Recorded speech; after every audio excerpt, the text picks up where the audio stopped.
Jesse Vassallo was one of the country's top swimmers even before he arrived at the University of Miami. He won his first race in the 400 individual medley at the age of 15, but his swimming career actually began 6 years earlier in his native Puerto Rico. He was 9 years old.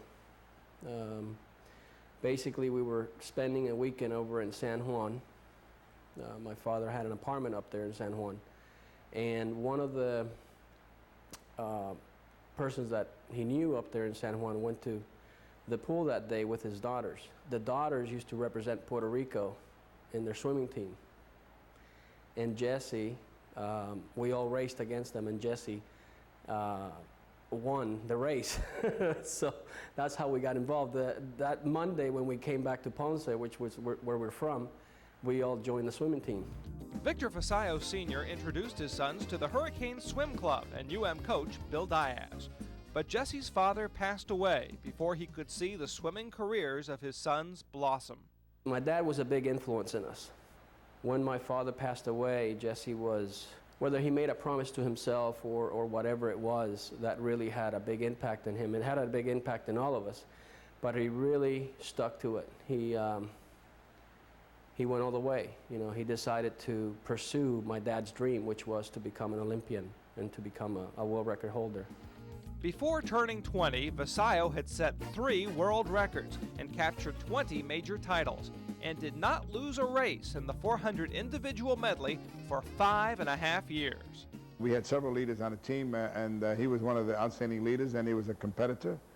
And he was a very fun type guy on the team, and we really enjoyed him. And he was always smiling and relaxed, and gave a lot of confidence to the other swimmers who were not as experienced as he was. So by his relaxed nature and being able to win in all our dual meets, he was compared to David Wilkie and those guys on our team in the past who were great competitors. Jesse came to work out every day, ready to work hard.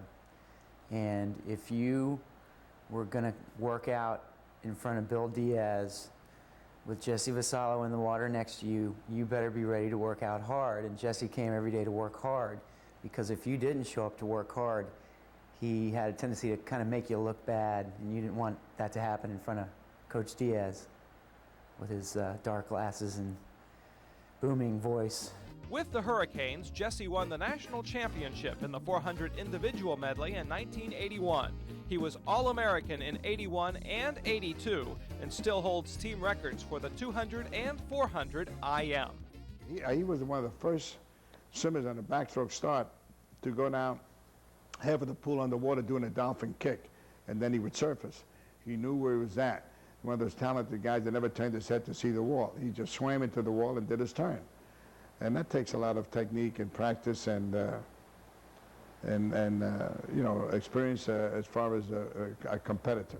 Jesse recovered from a severe knee injury to make the 1984 U.S. Olympic team, but the 1980 Olympic boycott denied him his greatest Olympic opportunity. He probably would have won several gold medals at the Olympics in 1980, but because of the boycott was unable to go.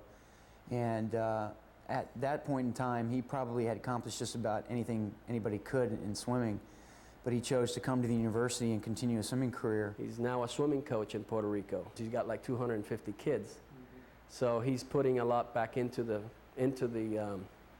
swimming industry, or swimming sport. Tonight, the University of Miami Sports Hall of Fame welcomes one of the greatest swimmers in Hurricanes history, Jesse Vassallo.